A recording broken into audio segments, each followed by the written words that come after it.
여러분 안녕하십니까? 10월 17일 월요일인데요. 오늘 이 시간에는 그동안 그 낙폭 과대 종목들 중심으로 해서 거래량이 점증하면서 바닥권에서 반등하는 그런 모습들이 나오는데요. 지난 주말에 제가 알체라라고 하는 종목, 대표적으로 우리가 메타버스라든가 이런 쪽에 그 핵심 기술을 지원한다 해서 과거에 4차 산업의 핵심주로 주가가 급등하는 그런 모습에서 낙폭이 과도하게 많이 하락한 종목들 설명을 드렸는데, 오늘 시간에는 또 추가로 우리가 그 이커머스 그 전자상거래 쪽에 그 코로나 이후에 비대면 활성화 이런 쪽으로 인해서 전자상거래 업체로 관심을 모았던 공구음원, 이 종목이 500% 무상증자를 하기 전까지만 해도 주가가 아주 상당한 관심을 많이 불러일으켰던 이런 종목인데, 최근에 들어와가지고 너무 과도한 하락이 이어지고 있는데, 이제 지금 시간에는 이제 점차적으로 낙폭이 컸던 그리고 우리가 어떤 그 이번에 미국의 금리 인상하고 더불어서 인플레이션이나 이런 우려, 그 다음에 강달러로 인해서 우리의 원화 가치가 급락하는 과정에 과도하게 하락했던 이런 종목들에 관심을 가져야 될 때다 해가지고요. 공구음원에 대해서 제가 상승 반전으로 가능성이 높은 4가지 이유, 이렇게 제목으로 다뤄봤는데요. 누가 뭐라 그래도 먼저 낙폭 과대라든가 또 낙폭이 단순히 크기 때문에 주가가 올라간다, 그거보다는 또 실적도 충분히 뒷받침이 되고요. 그리고 최근에 고금리의 추세가 지속되기 위해서 이 어려운 시기를 견디려면 아무래도 회사 내부에 유보되어 있는 안정적인 자금 운용, 이런 것들이 어떻게 되느냐, 이게 상당히 중요하겠죠. 그 다음에 최근에 꾸준히 외국인 매수를 중심으로 해서 바닥권에 수급이 개선되고 있다고 하는 요 4가지를 들어서 제가 이 공구음원에 대해서 관심을 가져야 된다, 이런 말씀을 드리는데요. 여러분들도 이 공구음원에 대해서 꾸준히 관찰을 하셨던 분들은 잘 아시겠지만요. 이 종목이 지난 6월 30일 기준으로 무상증자를 500%를 실시를 했죠. 그래서 지금 현재 간단히 재무구조를 우리가 제가 요약된 내용으로 한번 살펴보면은 지난 6월 30일에 무상증자 500%를 실시했었고, 권리부 종가가 약 9만원 정도에 끝났죠. 9만원 정도이고 500%일 경우에 권리락 기준가가 15,000원 정도 되는데, 15,000원에서 주가가, 물론 이때 당시 그 무상증자를 한 이런 종목들이 과도하게 무상에 대한 기대감들 때문에 초기에는 무상증자를 많이 발표하면 무작정 주가가 올라가는 그런 상황을 형성을 했었죠.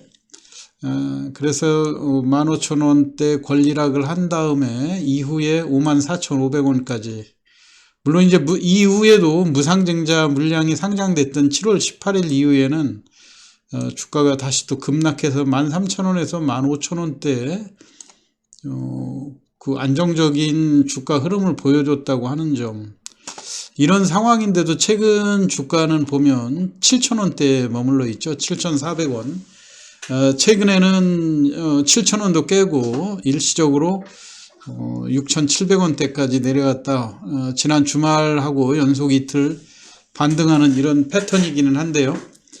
2022년도 무상증자, 그러니까 금년 반기 기준으로 무상증자 이후에 그 재무구조라든가 요 내용을 한번 살펴보게 되면요, 자산 가치가 약 595억 되고 부채가 45억 밖에 없거든요.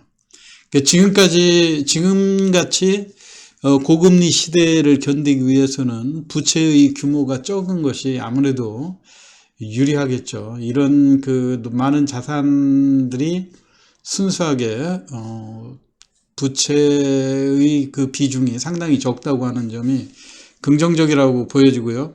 결국은 자산에서 부채를 뺀 순수한 자기 자본이라고 볼 수 있는 거죠. 총 자본이 550억 정도 되는데 이 550억도 무상증자를 500% 했음에도 불구하고 여전히 이익잉여금이 289억 정도 높게 유지가 되고 있다.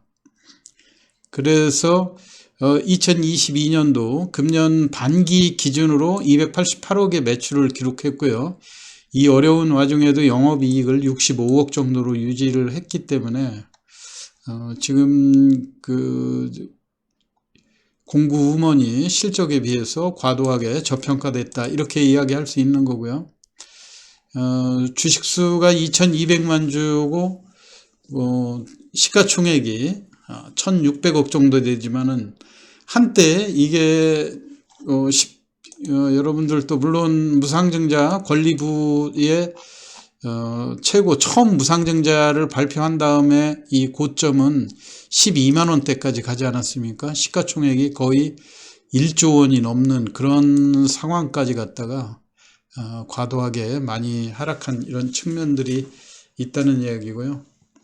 그리고 한 가지 또 추가적인 장점이라고 하게 되면 아무래도 권리락 이후에 그 무상증자가 나오는 그런 시점에서 대기성 매물들이 과도하게 쏟아지는 이런 상황에서 주가가 13,000원 정도 바닥권을 형성한 다음에 반등 시도도 계속해서 나왔었고요.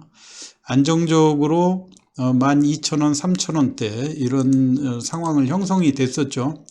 이후에 이제 그 미국으로부터의 금리 인상이라든가 그 다음에 이제 기술주들의 급락 이런 과정을 거치면서 장기적으로 안정적인 그 흐름을 보였던 주가들이 최근에 과도하게 하락돼서 바닥권에서 다시 또 반등을 모색하는 이런 모습인데요. 여하튼 지금 제가 네 가지 이유를 이야기한 것 중에 무엇보다도 과도한 낙폭과대, 그 다음에 반기 실적이 65억 정도의 영업이익이 흑자로 전환이 됐다고 하는 점, 그리고 무상증자라든가 과거에 특례 상장으로 이 상장이 되면서 안정적으로 내부의 이익잉여금을 자본금 22억에 비해서 500억대에 이르는 안정적인 자금을 확보하고 있다고 하는 측면. 그 다음에 이제 여러분들이 그 수급 동향에서도 보면은요, 최근에 눈에 띄게 외국인들이 집중적으로 지속적으로 매수하고 있는 거를 볼 수가 있죠. 아무래도 이제 우리 그 개인들은 최근에 금리 인상하고 더불어서 국내 주식시장이 약화된 틈에 지속적인 매물을, 근데 이제 바닥권에서 거래량은 10만 주 안쪽으로 줄어드는 그런 모습에서 최근에 서서히 또 낙폭과대 종목으로 매기가 확산되면서 바닥권에서 거래량이 늘어나는 이런 모습들을 보이고 있지 않습니까? 최근에 바닥권의 그 외국인의 매수가 2주 연속 집중되고 있다고 하는 점, 이런 것들을 감안해 볼 때 이제 공구음원에 대해서 긍정적으로 관심을 가져야 될 거다. 향후 바닥권에서 거래되는 모습이라든가 또 오늘 조금 외국인들이 일부 매도하기는 했지만은요, 그 바닥권의 양봉을 유지하면서 주가의 거래량이 서서히 점증하는 이런 시점을 잘 노려서 중기적인 관점에서 지속적으로 관심을 가져야 된다, 이런 말씀을 드리고 싶습니다. 오늘 낙폭 과대 종목이면서 실적도 호전되어 있는 공구음원에 대해서 설명드렸습니다. 참고하시기 바라고요. 어려운 국면에 투자 수익 많이 올리시기 바랍니다. 오늘 시황 마치겠습니다. 감사합니다.